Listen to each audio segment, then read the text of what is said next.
JC. JC's over here. Come on over here, JC. She got all of the charcuteries. Let's give her a round of applause. JC and her team have been tremendous. Kairoy is a group out of San Antonio. Yeah, come on over here. San Antonio, and they are pretty new to the Salt Lake market, but they've quickly overtaken a lot of numbers. So tell us a little bit about leasing, what this building is like here in Salt Lake City. A lot of traffic. I mean, you can walk around the neighborhood, you can go to a coffee shop, you can go to a ramen bar. A lot of stuff is local, which is really nice. We do a lot of local partnering for all of our residents. I think it's a beautiful building. Very well staged. I told Mike, let's please do it here, but I had to put a plug in. If anyone knows anyone who wants a transit-oriented, cool apartment, have them come visit our team here at Slade. Thank you guys, all of you. So, my name's Stephen Alfondre. I'm one of the developers here. I have a couple of interesting things. I'm an undergraduate urban planning major at Brigham Young University. I started the SNU Students for New Urbanism at BYU, and I interned at DPC's office in Kentland. So I'm very, very familiar with the CMU, the charter, and I'm just so grateful to have all of you here. We are developers with a huge focus on urbanism. We love it, transit, walkability, all of that. So I'm really glad we can do this here today. And with that, let me turn the time over to Mike. Stephen, thank you. Thank you so much for hosting us. I mean, this is an absolutely remarkable space to do this. To do it in a when you consider the subject matter and you consider where we are relative to that subject matter, it's an absolutely phenomenal fit. I want to make a couple quick announcements. One of them is just to say thank you to those financial supporters of programming that we do. We owe a big thank you to Urban Design Utah and AIA Utah Urban Design Committee. And again, thank you, Stephen, Urban Alfondre, for hosting us. This event is eligible for continuing education credits for AIA, ASLA, and APA. So if any of you need continuing education for any of those, we have forms to sign for ASLA and AIA right here. And then for APA, you can do your registration online with a program reference number. Do any of you need that number? Yes. Yes. That number is 932-0290. 932-0290. Okay.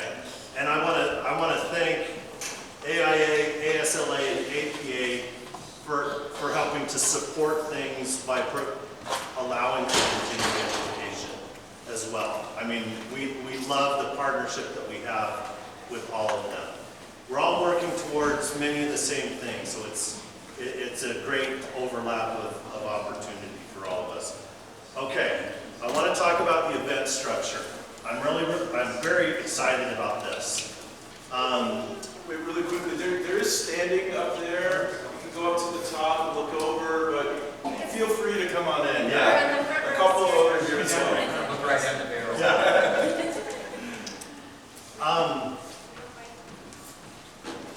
The structure for the event, we're going to talk about transit station area planning in Utah. We're going to do this in a panel format, and the intent is to talk about the planning process going from the macro level of the state all the way down to the station area level, which is where we're sitting right now. And so we reached out and got people that we believe that can represent state, region, city, and station area. And I want to tell you who we have here.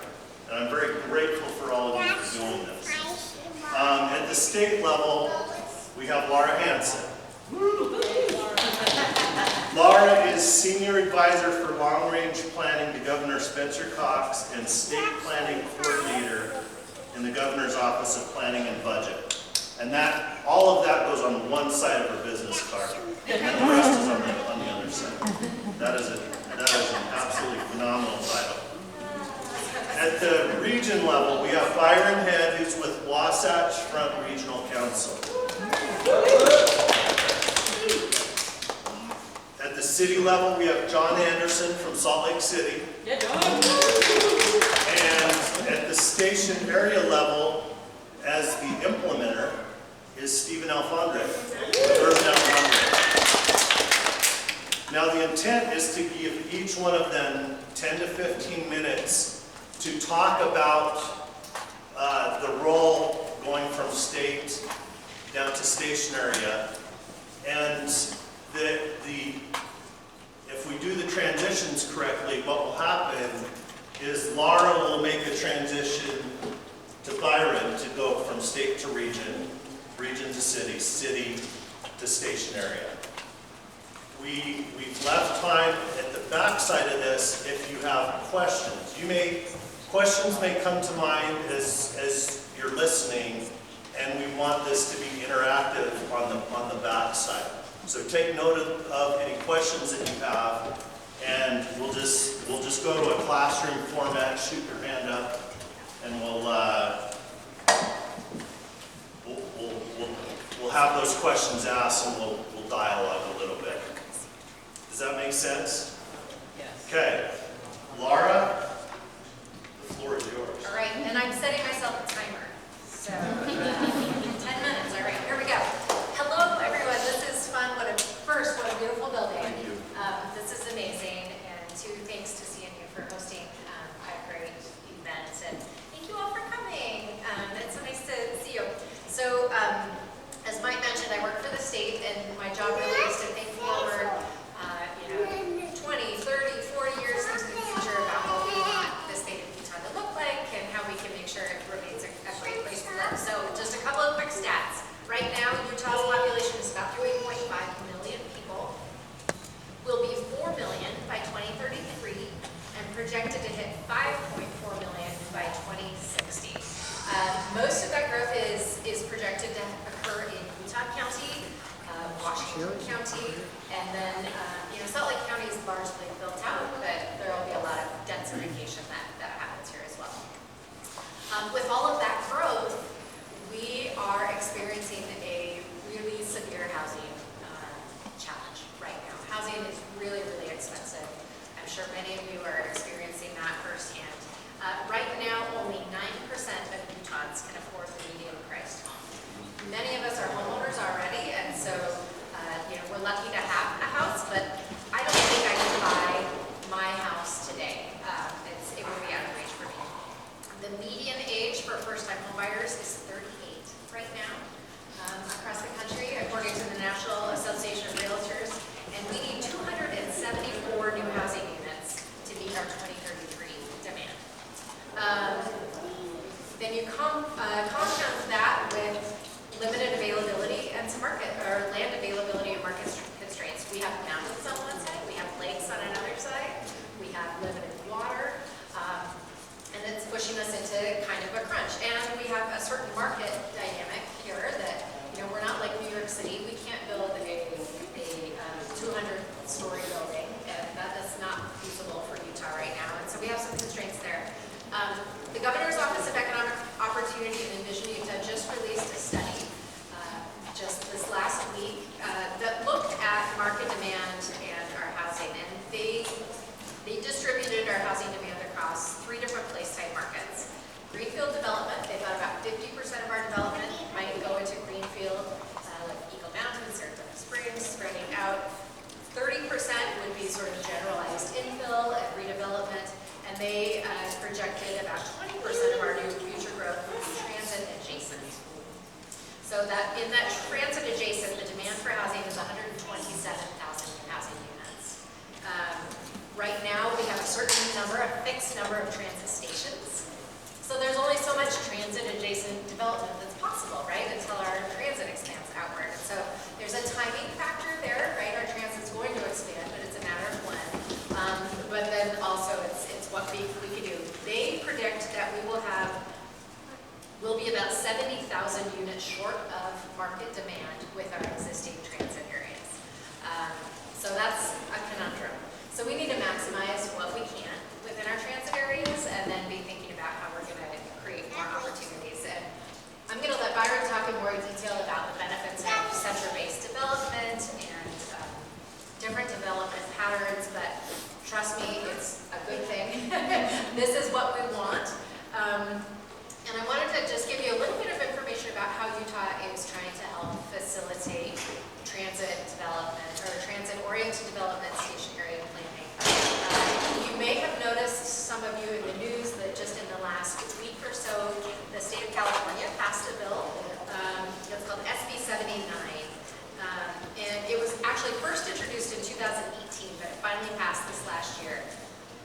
And it is a preemption of local authority that mandates an upzoning of all of the property around their rail stations. So within a certain radius of rail and BRT stations. And it allows for the construction of housing between 4 and 9 stories based on the type of transit and the kind of the distance from the transit area. And it has some other things in it. I think some of our developer friends would be like, yes, that's awesome. And some of our city friends would be like, time out, like we're on board, but we want to have some control over what this might look like. And so Utah has approached this a different way. And I am a huge proponent of the way we do things here in Utah, which is really a collaborative approach. And so we came up with some legislation, first introduced in 2002 through HB 462 that was sponsored by Steve Waldrop, who now is one of my colleagues at the state. But it sets some expectations, and then it allows the cities to come up with a plan within that area that works for their communities. So it requires local governments with a fixed guideway public transit station. So that's rail, it's BRT, commuter or light rail. And they have to develop a station area plan by the end of this calendar year. So there's 127 station area plans that are required. There's some flexibility, and Byron will get into that a little bit. Some of those can extend the deadline, but basically a angle there. And the purpose really is to facilitate awesome developments like this, create walkable communities, create places where we can have the option of not having to own a car and to be able to take care of your daily needs, get to work, get to education, get to the doctor's office, the grocery store, all of those things. We have a process where, so the cities will develop their station area plan, again, within a defined radius. Then they have to present that to one of our 2 urban metropolitan planning organizations, so the Wasatch Recreational Council or the North Land Association of Government. And then they go through a process of certification, and we actually just today certified 14. Yeah. 14. 14. We have 6 cities. We had 6 cities, but several plans within that, that were approved just today. So the other thing that I think is unique about the way Utah did this is that we also provided technical assistance to our local government. So not only did we say, hey, here are our goals, here's the outcomes we want to achieve, you figure out how to do it, but we said, here's some resources to help you do it. Here's some technical assistance dollars where you can hire a consultant to help you develop that plan. So it's worked out really well. I'm going to let Byron talk about the outcomes of that. But I think really our next steps are, okay, we've planned this, now we need to update our zoning so that the actual code matches the plan, and then we need to get it constructed, and I think that's going to take some great partnerships between cities and community-minded and visionary developers like Stevens. One other tool that we have that I want to mention that I think is something really interesting is the idea of HTRCs. So this is a Housing Transit Reinvestment Zone. So say the station area plan is the way you develop the vision, you develop the plan for the station area. The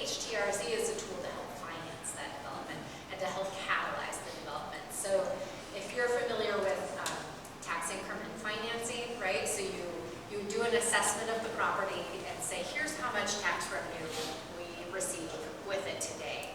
And then you say, if the development happens the way that we're planned, how much additional tax revenue would be collected in that area? And that increment between what was there before and what is anticipated afterwards can be used to then fund amenities, infrastructure to assist the developers with pieces of the project. And so it really helps catalyze the development. And so we have this tool called HTRZs that I think is a great tool to help kickstart these station area plans. There are some limits on it because we have other needs for our tax revenue, like school districts and water districts, right? And so there's some limits. We are only allowed to have 8 within any given county, and counties of the first class can only have 3 around BRT stations. But we have, I think, let's see, 7 HTRZs that have been approved or proposed to date. And an interesting piece of this is that a certain percentage of the housing that's constructed has to be affordable, set aside for affordable housing, and you have to have the zoning in place before your HTRZ is approved. And so that's that nudge to kind of help get the projects moving from a conceptual phase to actual implementation. And a couple of really interesting outcomes from that so far, within the 7 HTRZs that have been approved, that's 42,000 new housing units.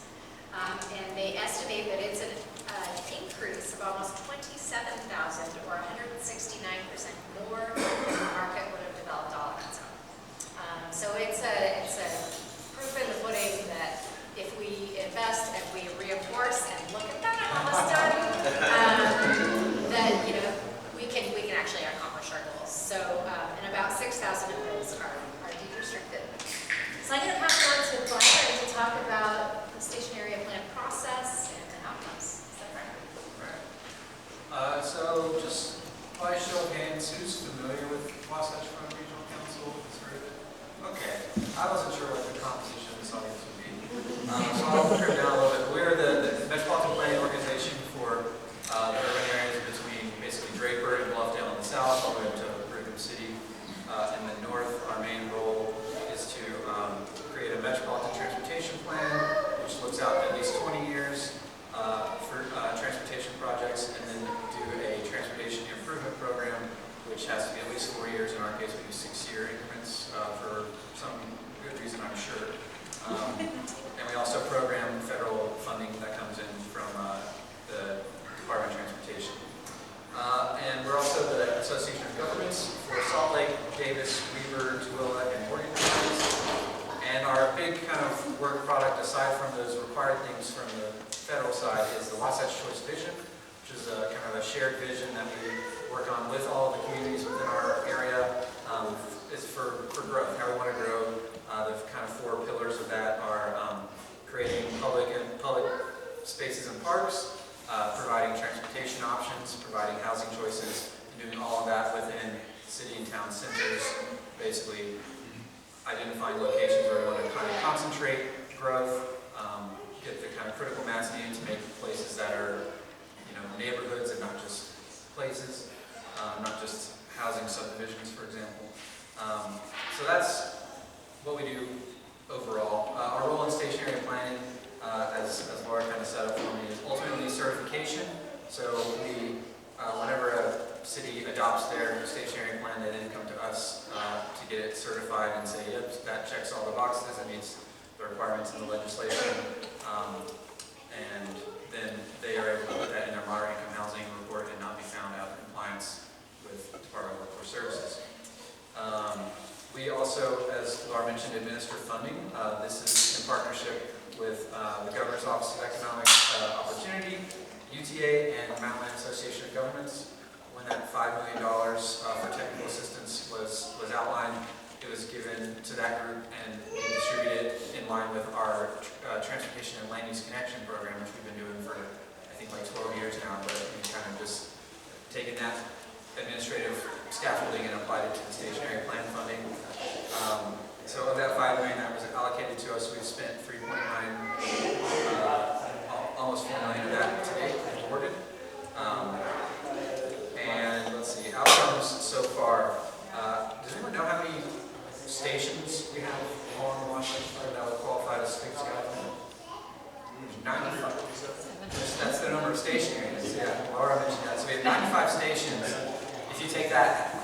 1.5 mile radius, and then you chop it up based on city jurisdictions, you get 127 discrete pieces. And so to date, we have, as of today, certified 72 of those between both us and MAG, 61 in the Wasatch Front area, 11 down in MAG.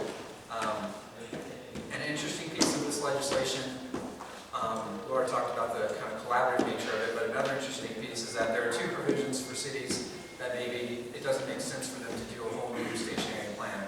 One of that is being, if it's impracticable. Some of our transit stations, like for instance up in Woods Cross, are right next to a refinery that could blow up. So it's not really ideal to be concentrating development there.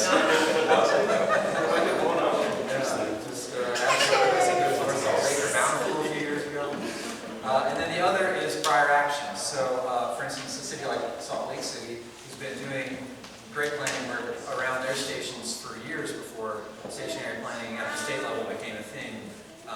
This is a way for them to get credit for the work that they've already done and not have to retread and add more administrative burden for minimal gain.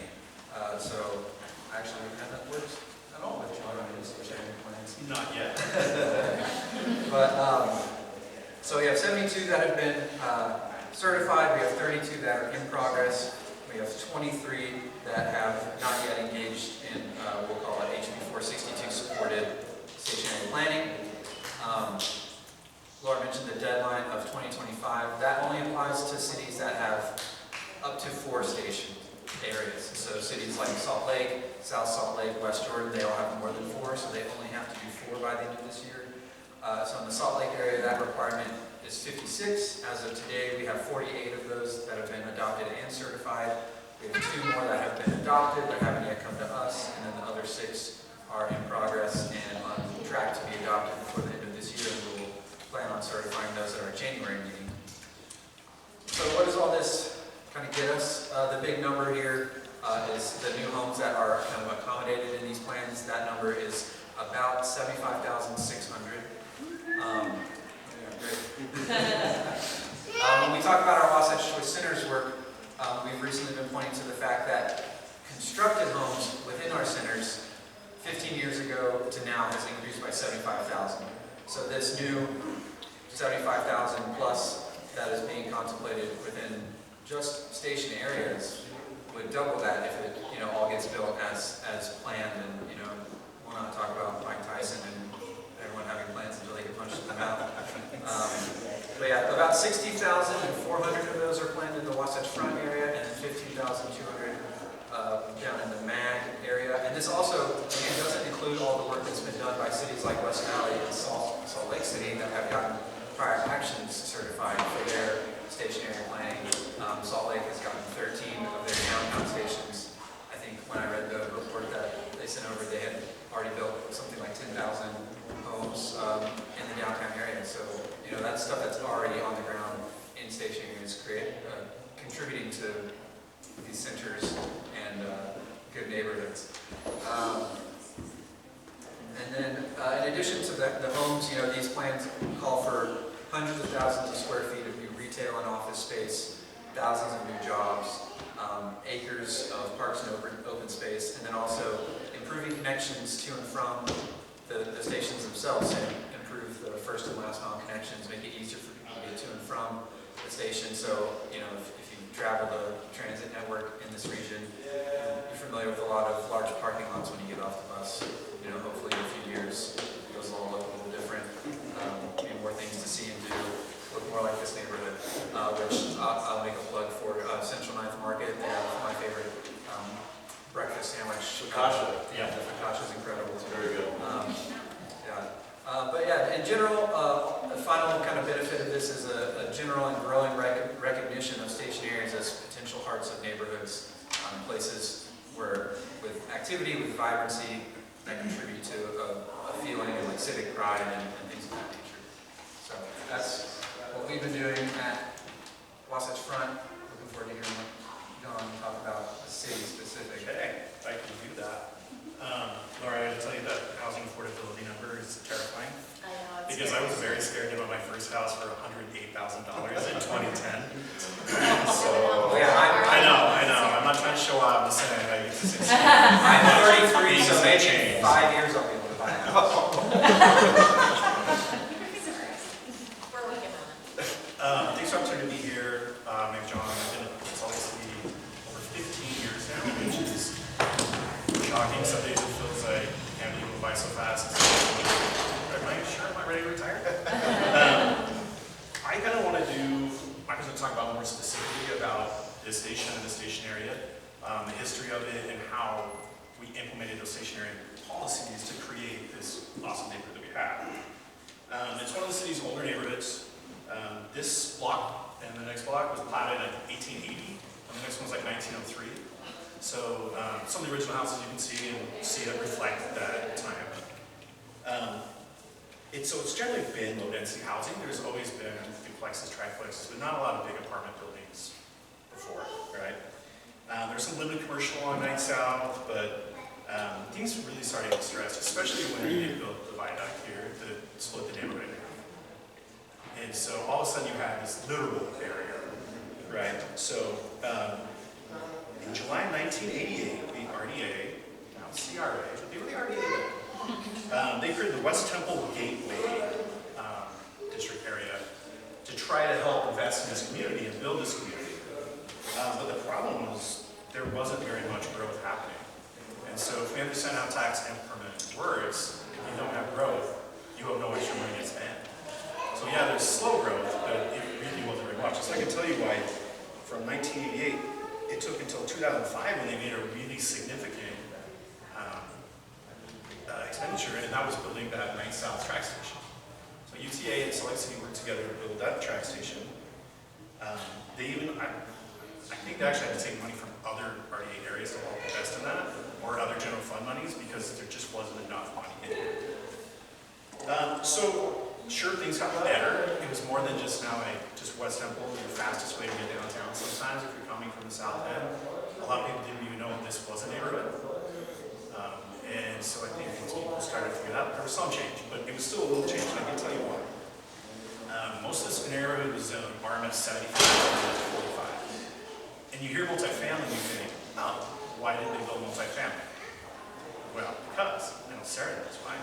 Because we have qualifying provisions in those zones that limited so much. So in 1995, when the city had a down zone basically citywide, they recognized multifamily neighborhoods, but almost made it impossible to build more multifamily in those neighborhoods. So like, for example, in this neighborhood, just to build a triplex, you need 90,000 square feet at that time. Most of these lots are not even close to that. And so you would have had to go to mass assemble large groups of homes, destroy them, and try to go up. And even then, the numbers weren't that good. I mean, for developments greater than 1 acre, you're selling 500 square feet for each dwelling. Unfortunately, those zones do still exist, not in this neighborhood. But Salt Lake City Planning is working on doing everything we can to improve those RMF zones. We're going to do the RM30, 35 to 40, and RM75, we haven't gotten there yet, but we're working on it just to get rid of these qualifying provisions. The numbers, by the way, reflect the allowed height. So like 75 feet, 30 feet. But these density provisions are what really were keeping this neighborhood growing. So in 2016, we moved on. We had the downtown master plan. So that included a plan for Central Ninth that's in the downtown master plan area. It's kind of alludes to what we was talking about earlier in that, Salt Lake City, we have 24 track stations, 24, 25, 2 primary stations. You can imagine we needed to produce like 30 stationary plans, and we do that every 5 years. So we already had a downtown master plan that talked about all these good things that we want about walkability and transfer development and adding density where, lowering park requirements. We already had that. And so we worked with WFRC to help facilitate that, utilize those rather than starting over. We recently did do a ballpark stationary plan, and we're working right now with South Salt Lake with Central Point. And those are moving along, which is good.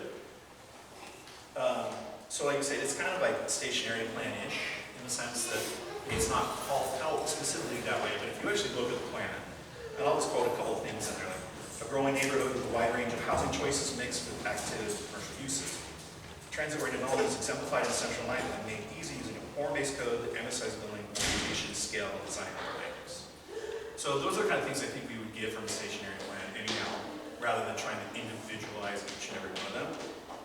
As you mentioned, there are some exceptions, and the city council actually had a resolution last night, so like things like the airport station and the university stations, there's no private land use there. Like the airport, there's no reason for a plan there, and so they're requesting exemptions through Wasatch Front. I'm not going to go through HB 462 because I think you all know about it, so that's good. If I can teach one lesson today, I think the most important thing is a master plan without implementation is not helpful.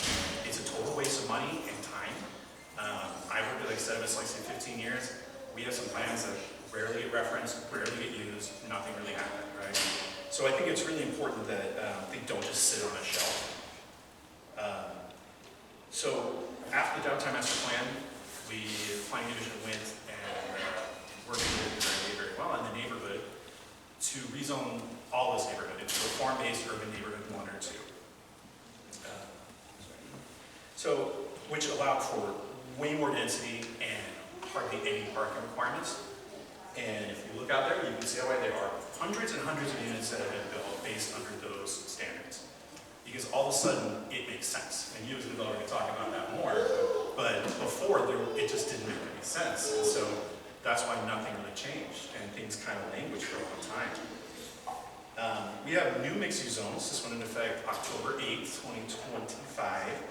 Where we combine 26, this will tell you how many zones we have, which is insane because it's still... It was such a good thing though. Oh, but it took a long, for you guys to get it all together. It did, and we still have too many, but 26 commercial, form-based, and mixed-use zones into 6 zones. Yeah.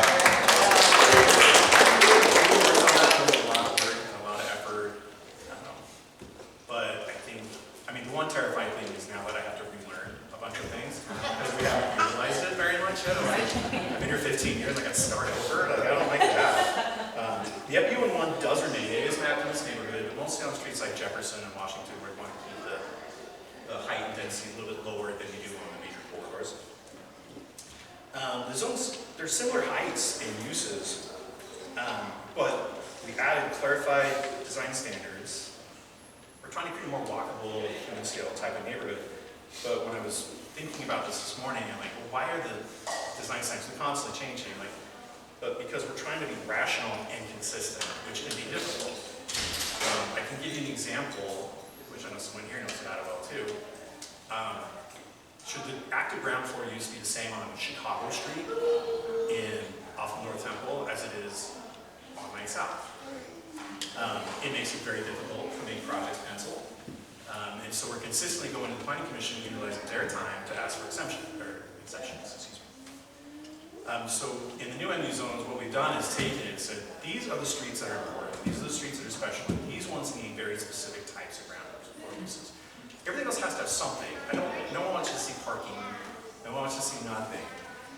It doesn't have to.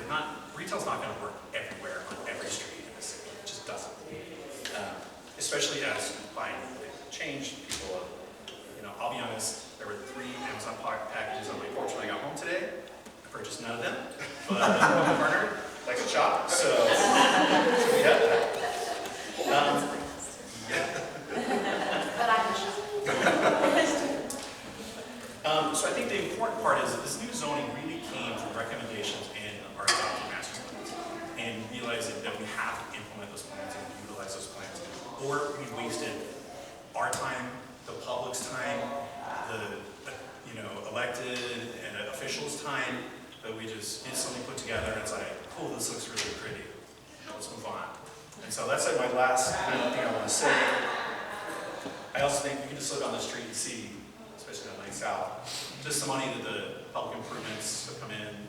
The RDA, CRA has invested a lot of money, so have private developers. So I think there's been a great partnership in that to get these things done, to really create a new, unique destination, a neighborhood, which I think in 1988, when this was West Temple Gateway, it was not the neighborhood, right? It was the highway that they were trying to improve. So to me, when I started here in 2010, it is a complete transformation. And I have good friends in the neighborhood. I like to come here. I like to go and a focaccia sandwich. I like to go to visit some of the places here. So I'm really impressed with Central 9. So anyhow, might have been at BYU at the same time. Were we? Early 2000? Yes. Okay. I started the chapter for C at SNU. I know, when you said that, that made me think, I'm like, I think we might have been there about the same time. So I graduated in 2005, so. Look at that, I did too. Oh gosh, we probably should have gotten to know each other. It's not very big school. Well, I really appreciate everyone being here. Our company loves developing around transit. Traditionally, we have been a multi-family rental apartment company, but we just launched a home building company where we are building home ownership. And we're trying to do both very luxury and starter homes. And so, Condos or detached? condos. Okay. Condos. Great. We are That's awesome. comfortable with condos. Yeah. We are, and we just closed today on the Old Village Inn, which is at 4th South and East. And we are building 20 beautiful brownstones. So we're very, very excited about that. My colleague Matt over here, he's decided to sit. He bikes to work every single day, and he is our urban enthusiast. Jared designed our project, so it's just been really, really cool. And then now I have to bring it back to this. Let me start by saying Sarah was our planner on this project. And what's really cool is she was just as much as part of the team as the architects were, the developers were. And one thing we found with Salt Lake, and I so appreciate this idea that let's pick the great streets that need retail and not require it, because we work in other jurisdictions and they force us to do retail. And when you have vacant retail, residents know, and they look and they say, oh, I don't know if I want to move in. This retail's been vacant for 4 or 5 years. So I think that's so forward thinking. And as I look down this line, you know, developers get a little ego in them, and they like to bash on planners in public, right?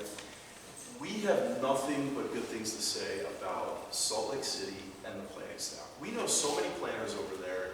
They've been so good to work with because they're doing things like consolidating 26 zones into 6 to give a lot more predictability so we know what to do. So let me talk about this building a little bit. Look over here to our transit screen. So there's a company out of DC that creates these. That's where I'm from. I grew up in Washington, DC. And we used to put these on our projects out there. When we got here, we didn't really have a company that did this, so we called them up and said, would you guys do it in Salt Lake? And they said, we'll try it. So the transit screen taps into the feeds of the tracks. Uber, Green Bike, and it shows walking distances away to certain restaurants. Now, I'm not saying that all of our residents, as they're leaving, look at it and figure out where to go and then walk out, but we are attracting here a resident who wants more of that in their lives. So let me go to point number 2. Sometimes developers, as amenity requirements, design a bike room. Let's just put it in the corner, and I don't know.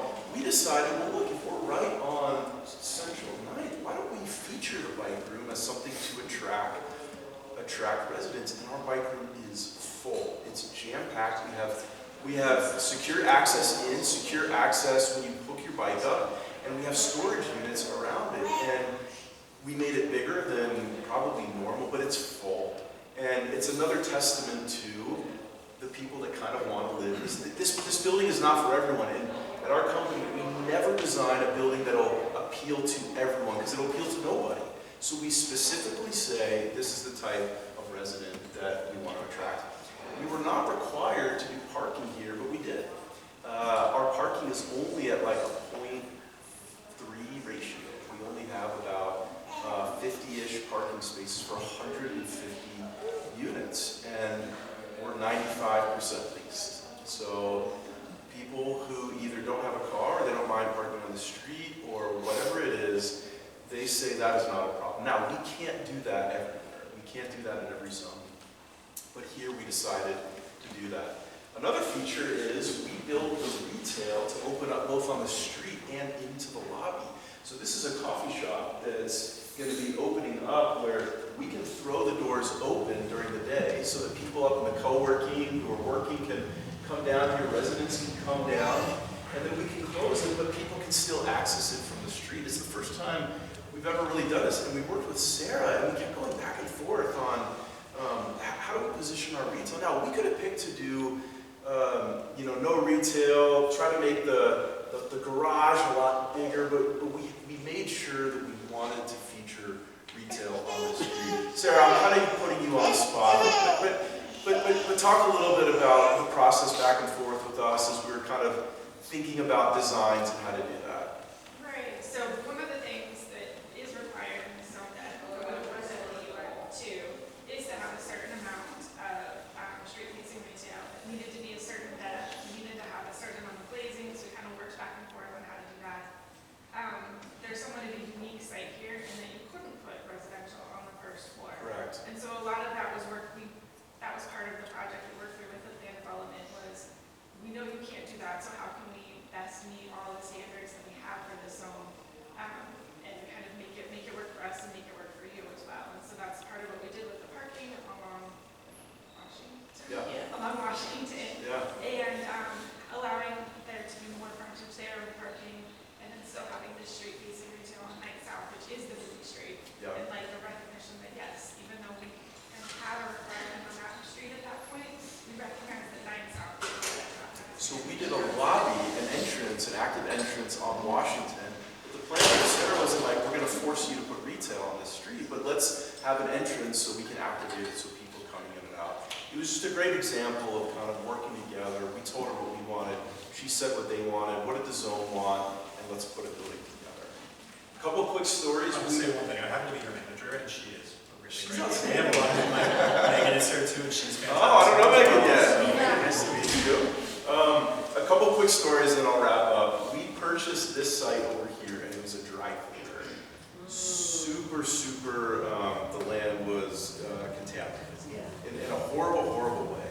And so we bought it and that was going to be Sydney and this was going to be Slate, Sydney and Slate. So we actually designed a little open space so the two buildings can speak together. But as luck would have it, as soon as we got the approval to clean up, our investors said, sell it, I want out of this, this is scary. So we were able to return them their capital, and it's just the story of the developer. Sometimes we wish we could tie up all these sites and build this amazing thing, but capital markets step in and the investor who put the money in says, I need my money back. We did not want to sell that, but we did, and it lets us fight another day and raise capital for a new project.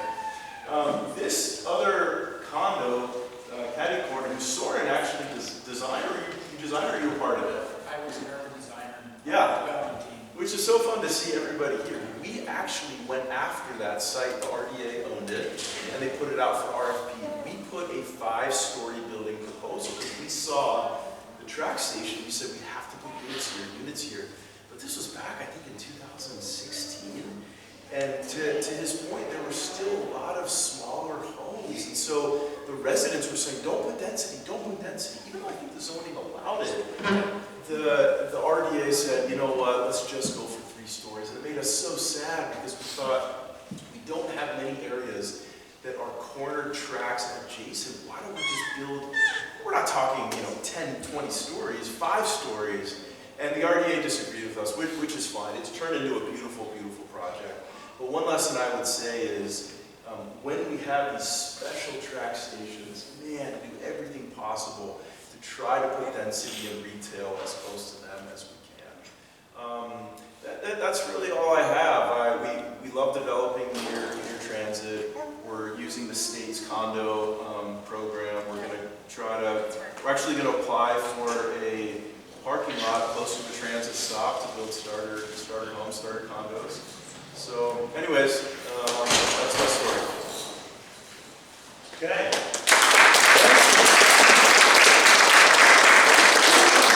For the Q&A, I'm going to start because I have something that I want to flush out here. From each of your perspectives, where you sit within the process, I'm very interested to know what you believe is working right now and maybe one thing that still requires some attention to make things work better. That means I have to start, right?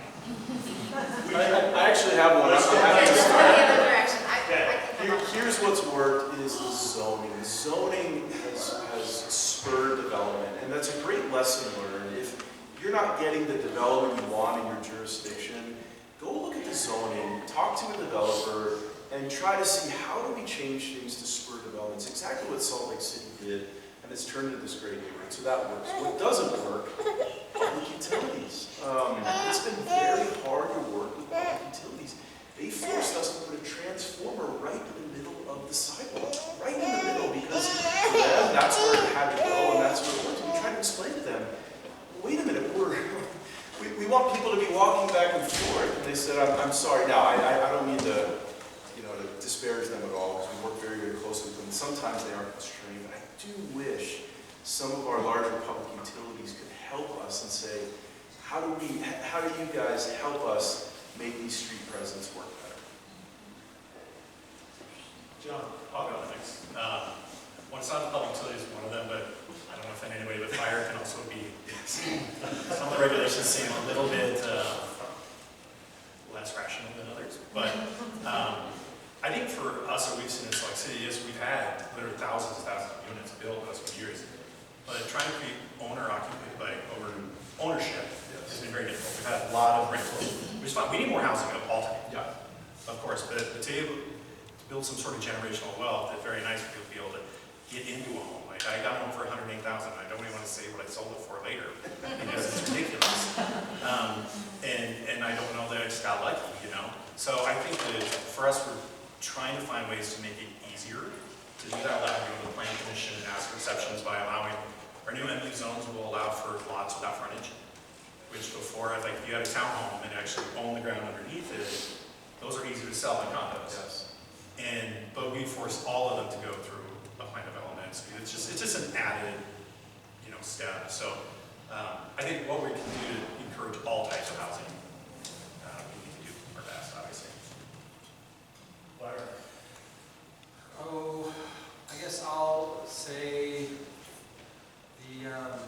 the legislation that, it was passed before I started working at WFRC, so I can't take any credit for it, but I think that the collaborative nature of it, the recognition that not all stationaries are created equal, has provided for a lot of variety, which is, we all know, is the spice of life. But maybe one thing that if I could wave my magic wand and change would be to specify maybe like a longer term, older kind of vision for a lot of these stationaries. They're required to have a 5-year implementation plan, and that specificity of 5 years kind of creeps into the visioning, I think, and so we're less ambitious sometimes, thinking not 20, 25, 30 years out, we're thinking what's going to happen in 5 years. And so, Which, to go back to John's point, they put the track station in 05, and it's 2025, and it's taking 20 years. These things don't happen in 5 years. So I think we could have some more maybe ambitious and shooting for the stars kind of stationary plans if we allow ourselves to look a little further down. Well, I should have gone first because all the ideas have been said already. But things that are working well, I think the collaboration between Salt Lake City and Stephen's firm, I think, is a huge example of things are working. We're building really beautiful spaces, and so I think that's great. And I really commend the city for all of the hard work that you guys have done to help facilitate good development. Things that I think we could do better, ownership. We already mentioned that. I think we need more condos, and there's actually some federal tax law that's limiting condo development and some insurance issues that are limiting condo development. And so we've got some big things that are kind of beyond the state's control that are influencing that, but I think we have a lot of work to do there. I think I would love to see the concept of station area planning extend to corridors, and I would love to see a little more love for the bus as well. We have a kind of a fixation with rail in Utah, I think, of okay, this is the place where we're gonna, where we can make investments and have the reassurance that the development is gonna pay off. I think we could create that same level of predictability along high-capacity bus corridors. So I think that's kind of a next progression. And then we still have some examples, and actually I'd love to hear the city's perspective on this, where we have some places like 21st South, where like we've got transit and nothing is happening there. And I don't know if it's a combination of who the owners are of the property. I mean, at Home Depot's, it's, you know, it's big box land, right? But it feels like there's more potential at that station area, and I don't know quite why it's held up. So something's not quite falling into place in some of those areas. But we got an In-N-Out burger. Well, I can tell you one, I happen to sit next to a guy at work that's been working the Central Plain Master Plan, and it is difficult because big box stores have to go somewhere. I mean, and some people may argue with me on that, that's fine, but I like to go to Costco and purchase the roads. It has to go I somewhere. like Home Depot. So where is that balance between adding density, adding, adding those things that people want? For example, adding those bike lanes along the roads. People use them all the time. So it is getting better, but I just don't see it in the near future saying this is all transformative on Third West. But we should be pushing for those areas where we can do more and do better. And I think one, for example, I don't know how many people have ever knew about the Life on State project. This was during a former administration, I won't say anything, but there was a lot of money spent on it and a beautiful plan put together that basically just fell on the ground. So, that was one of those ones that got put on the shelf and never even officially got adopted. So, That phrase is not oxymoron, that's the issue, life on state. yeah. Right. That should have been at that giveaway. Right. So, that is one thing we are plugging, hopefully it's coming back. So. What questions do we have up here? That was the first hand I saw. I just wanted to ask about the stationary plan that's in the middle of it all, which is the Salt Lake Central. Why hasn't that stationary plan worked? Is it the zoning? Is it grade separation? Is it, I think it hits all levels of government. So I'm just wondering what you guys think about that. I think someone behind you might have a better answer for me than me. Obviously, CRA owns a lot of those properties, and they have for a long time. I mean, basically as long as I've worked there. I think there's a lot of issues. One, it's just construction costs and things, and it seems like every time we get a plan, it happens to be when resources are not doing well, and then things are busy and it's not working. They were just at the planning commission last night until 10:30. You weren't, but your coworker Wayne was. Until over 10:30 last night, talking about rezoning that whole area to allow for more density, better uses than has been in there. I think that will help. I think in the meantime, I think we're all aware of the current financial situations. Projects a lot are city. At our next planning commission meeting, I think we have like 4 or 5 extensions of approvals because they're just having a hard time getting financing. You can probably talk more about that than I can. So it's been difficult, but I know it is a priority for the CRA. Micah, do you want to say anything about that? Do you know more? Well, just inherently, like, I don't want to be pessimistic about government ownership, but in private hands, there's a profit incentive to do something productive with land. When government owns land, you're at the whim of the politicians, and those people change every few years. That's what's happened to the RDA's land holdings at the Rio Grande area. Every 5 years or so, there's a new plan, and then the politicians change, and then they have a new vision. And so that's happened like 3 times. I can give you other examples like Fleet Blog, but we can stop there. I've got battle links for both of them. I have a very nitty-gritty question. You said residential can't happen on this floor. Is that related to the dry cleaner Yes, process? it is. So we put a vapor barrier over the slab, which prevents anything from coming up. But we decided to take the extra precaution not to put any residents on the ground floor. Hunter. Probably more of a question for Laura, but I'm curious, you mentioned that Utah County, Washington County, those types of counties are where most of the growth is projected to happen. Is there anything at the state level that is potentially going to incentivize or steer away from the sprawl-oriented zoning specifically to incentivize whether it's condos or smaller lot sizes, even Yeah. that may be more chewable for residents? I mean, I'm curious. Yeah, great question. So we just released a draft strategic plan for housing for the state. It's on the governor's website. Everybody go read it, provide your feedback and comments on it. But we recognize that a lot of the growth is going to happen in areas where there's currently undeveloped land. And so that's why a lot of it's going to go into Utah County and Washington County. But we want that development to be done in the right way. The governor is actually very smart about development patterns. He gets it. And so the housing plan has a couple of recommendations in it that really emphasize incentivize center-based development and master planned communities. And so there's a couple of tactics in there about helping to fund infrastructure, investments, and a variety of things, but it's kind of like if you develop it the right way. And so the vision is more daybreak type developments and less a sea of half-acre lots or quarter-acre lots. And so, yeah, we're thinking about that. It's hard because the state, we can't control what happens at the local level, right? And so, but we can incentivize and we can use our tools and say, well, if you want this pot of money, you have to do it this way.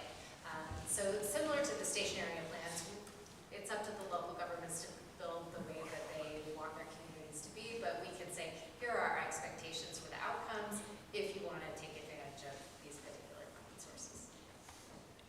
To tag onto that, was it the Utah Land Use Institute that did the missing middle housing toolkit? Oh, So I think no, that's that- a pretty valuable. yeah, that was funded by the Office of Property Rights Ombudsman. They have a land use training fund. And the tool itself was a collaboration between WFRC, Mountain Land Association of Governments, and the state. But yeah, that's a new tool that's out as well. So, yeah, thanks. Yes. I have another question for you. We talked about having additional development in corridors that had high capacity transit. What would you consider like high capacity transit? Would it be like BRT or high frequency? How would that work? I love the lowly bus. It is the workhorse of the transit system. And so, if we could have, I think part of the reason that the private sector likes rail is because there's tracks in the ground, right? And it's like, I know you can't pick up and move the service to a block over. I can make an investment with that predictability. But we can brand, high frequency bus corridors that have 15-minute service or better. That's just a regular old bus, but so Second South is a good example. The bus mall there. I think we could do more of that. Yeah, I was just asking because I think when I try to do things like that, the bus route changes. Like, Yeah. it's just hard. And so I'm just wondering how you would approach that. Yeah, that's exactly the predicament that is, it's easy to pick it up and move it, but I think UTA is really trying hard to be, develop long-term plans that are, you can see out 5 years and see out beyond that really long-range transit plan and hopefully see some predictability. I think they're trying hard to do that. I recognize that that's a challenge for cities and to try to be able to commit to those corridors long-term. I think Sarah gave a good example. She was running the affordable housing incentives during COVID, everything changed. And so when we started saying, well, let's base things on high-frequency bus routes, not on high frequency. And the city is spending a lot of money on 2nd South, 9th South, 21st South, and at least 600 somewhere north here soon. But the city's taking fund monies to pay UTA to increase the frequency. So I think it's important that I'll give one personal example. Earlier this year, I had a seizure, couldn't drive. Can't drive for 90 days. And I live over by Brickyard, and I'm thinking, what am I going to do? You start taking the bus. It is not that bad. I'm not too good to take the bus. It was a night-based bus, frequent. I can get on there, go on tracks, get to work. Is it faster in a car? Probably. But I didn't have to drive, and I wasn't able to, so that helps. But I'm just saying, yeah. You work in a place that, you work at Salt Lake City, right? So, yeah, I live in Sugar House, we're pretty close to Brightburn also, right? But I can't go to work, for example, with bus or transit or anything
you've got a knife full of peanut butter, right?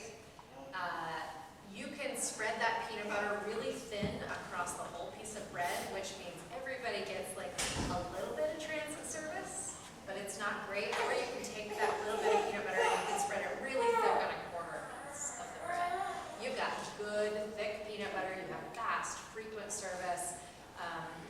You can make density, land use investments to generate more ridership. You're concentrating it all in a smaller area, and it works really, really well. The more we spread our service out and we spread our resources out, the level of service goes down and it becomes less. I just feel like we could spread that, right? But also less stops would be awesome. Because we have stops every like 30 seconds. We'll have a whole sidebar conversation. I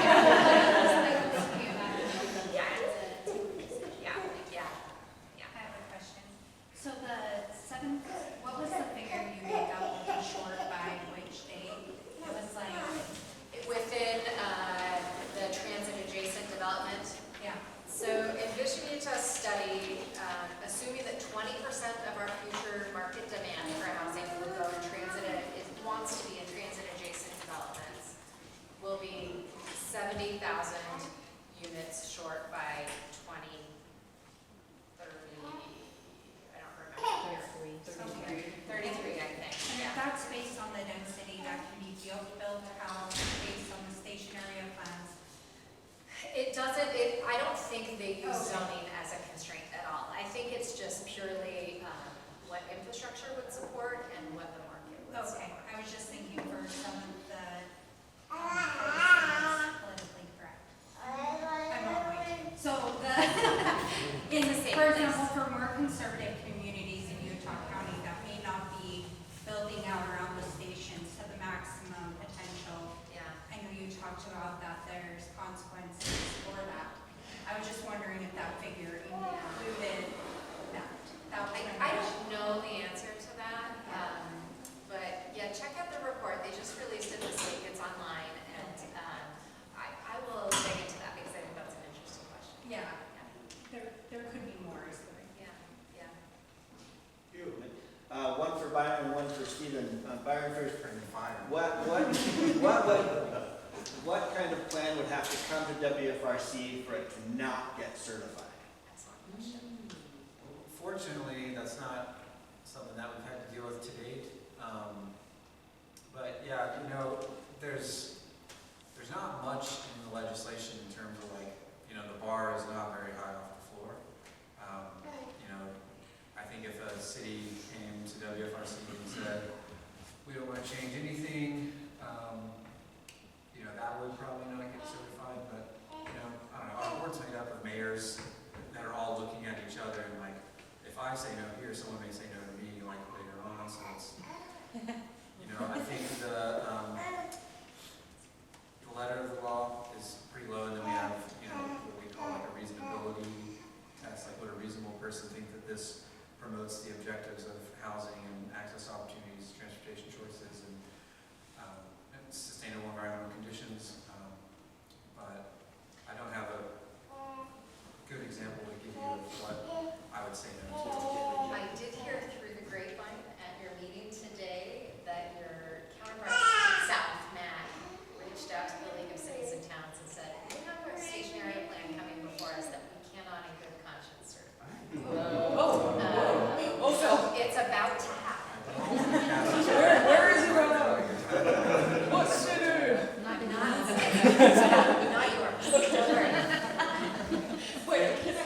Oh, sorry, Stephen, so you're probably tracking all the stationary work that's going on.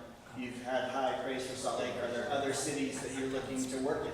Yeah, we're doing one in Midvale right now, Jason, and we love the bus in Midvale because from our property, you can jump on the tracks, or you can jump on the bus at the 72nd South Station and go right up to the ski resort. So we're actually pretty excited to see who's going to track that. We looked at a project in Farmington. We're looking at one, a couple down in Utah County.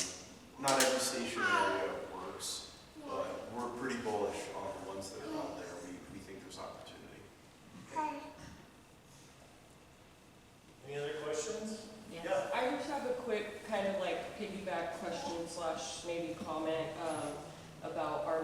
conservative cities that are scared of the word density and have a hard time understanding the necessity of density to be able to get some of these additional resources that we're talking about.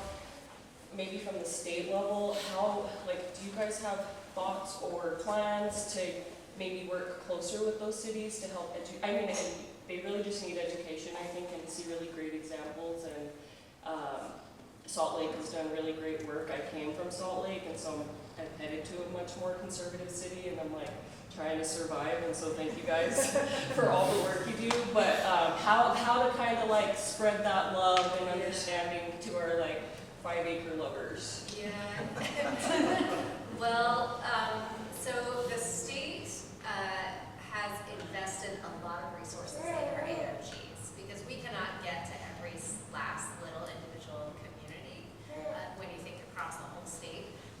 So we've actually funded 3 positions within every single AOG for purposes of providing technical assistance to local governments. And so through WFRC, they primarily do that through the TLC grant program. We also have somebody who, the league calls them local administrative advisors, but they're there to help cities with sort of city administration, city manager type work. But we've really been trying to elevate our AOGs as a technical resource for communities, just because it's impossible for us to get to everybody. That said, we've also been producing some new tools like the Missing Middle Toolkit that Mike just mentioned, and we have ideas for more things like that would be helpful. But rely on your AOG partners. There's great people on that, and they can come out and they know the political dynamics of your community, and they can come out and hopefully speak in a way that people can hear. If you're just looking for resources, one thing that we've been working on in association with MAG and the State Land Use Training Fund, some new visualization kind of tools for what does this neighborhood center look like? What does a city center look like? The different scales. So not every center needs to be 10 stories, rail station. You can have a nice, maybe your city hall's there and you have some retail and a park. But yeah, there's some stuff that can hopefully assuage some of the worries with your. That's helpful.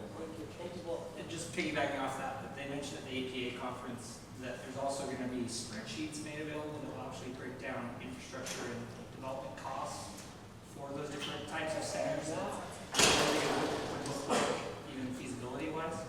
So, Can I just say one thing? Thank you for all the compliments to Salt Lake City. We'll take all of them. We don't get them from everybody. But also understand that not every neighborhood in Salt Lake City is the same.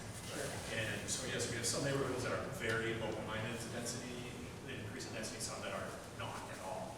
And I think that we can recognize that and respect that, but also have that conversation that adding density does not mean that there's an apartment building on every block.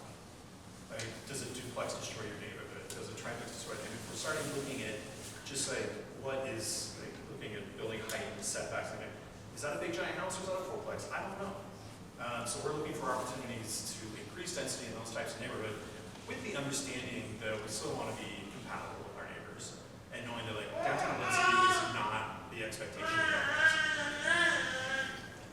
So I actually did have a question about bus stations in particular and development, and I was wondering if, because here in Utah we obviously have very limited bus stations, usually there's just a sign post on them.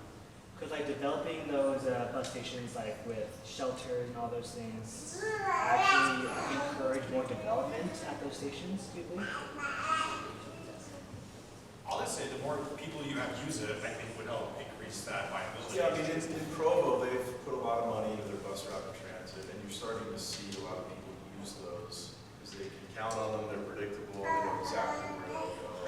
As a developer, I would way rather today develop adjacent to tracks than I would for a lot of the reasons. Because I see more of a neighborhood being created around tracks as opposed to bus. But that's today. That might change. And UTA and the city work together to invest a lot of money. If you look on Second South, obviously there's a enormous amount of money spent to improve that. Right? These are going to 50s, 90s, 20%. They are starting to build a new one. And closing a share a garbage can. Like simple things to realize, like, okay, we're trying to get away from the stigma that the bus is only for a certain segment of the population, and I'm not part of that. Right. So. There's a mom with a baby who has a question up here. Yeah, thanks everyone for your patience. I'm really curious about any observations you have of that intersection that takes a plan from being something that sits on the shelf to being implemented, and that's maybe somewhere between what you see in the plans that come to life and what is it that attracts the development community's attention to an area where there's a plan, there's a concept, we want to see it develop.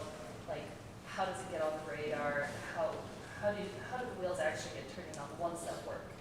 Well, I think first of all, you have to have goals and an implementation plan that's realistic. I think in the past, sometimes you have something that is not going to happen in line with this plan. So having realistic goals. The other one is having elected officials that are willing to maybe go out on them sometimes say, we all want to make everybody happy all the time, not even every child. But like, we can't make everybody, if the goal is making everybody happy, you're going to fail immediately. So what can we do to say, like, no, we want to make our community better, and this is why. So if we have a master plan that has implementable goals that are realistic, and then you have, one, we do have a large staff in Salt Lake City. That is something that helps us a lot. A lot of smaller communities don't have that, and so I think that can be more difficult. But if you have elected officials and appointed officials that don't want to see changes, that can really be difficult. We've been lucky in Salt Lake City to have council and planning commission that are pretty progressive and they want to see changes. But I also like that they push back sometimes. And, as a planner, sometimes they don't agree with you. And I think when I was younger, you're like, oh my gosh, I went to school for this. I know that. Why are you telling me now? And then you realize, well, your view and concept is very different than mine. And so I think it takes a lot of those things put together. But I think realistic goals is the very first thing to start with. Any last questions? Yes. Question for Stephen. So you said you have a lot of developments that you're working on right now. Yes. And on this one, you have starter homes and high-end homes. Are you working on the other projects? Do you have any middle housing? Rental housing? Middle. So Missing middle? the middle, yes, the missing middle. Do you have any housing that people, like the condos or the hometowns or anything that is not as high density as your has density, the apartments, but somewhere in the middle? Yeah, that's a great question. On 17th South and Richard Street, now this is gonna shock you, but we built 32 units on 0.5 acres. It sounds crazy, but it looks like a gentle density townhome. And it's one unit stacked on top of another unit. And they're all homeownership condo for sale. And we were able to sell the lower units, 2-bed, 2-bath, at $259,000 a unit. And the upper units were $369,000. This was back in 2018. COVID happened and the pricing went insane. But yes, we very much believe in that type of density. Now, if you tell somebody what's the density per acre, they're going to freak out at that. But if you have them look at it, they're going to say, well, actually, that looks and feels like a townhome. So I think that's what we love so much about Salt Lake is they're not always telling us the density per acre. They say, here's the setbacks, here's the height. You guys figure out inside of there kind of what you need, and it's worked really, really well. A lot of cities struggle with that. I think other than a couple zones, we don't have any that have density regulations. We base it on height, setbacks, open space requirements, and parking. Right. And you can design it to make it work. Go for it. Go get a permit. You don't even have to go to the planning commission or the city council. Right? You just follow rules. Like a small example, there's a community to the south here. I won't say it, but they have a minimum townhome width of 24 feet. Minimum. That means that all of those units, there's no way they're going to be smaller than 2,000 square feet. Well, a purchase price on that is $700,000 to $800,000. We have a 14-foot wide townhome that has a 2-car tandem garage that can get all the way down to about 1,200 square feet. But so many cities won't let us put that in there. So, anyway. Well, we've hit our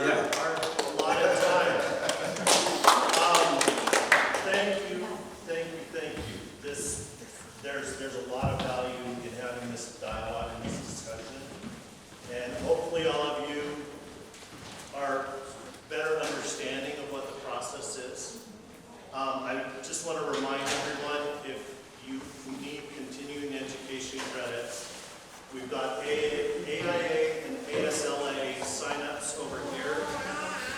And the APA, I should have pulled up. The APA program reference number is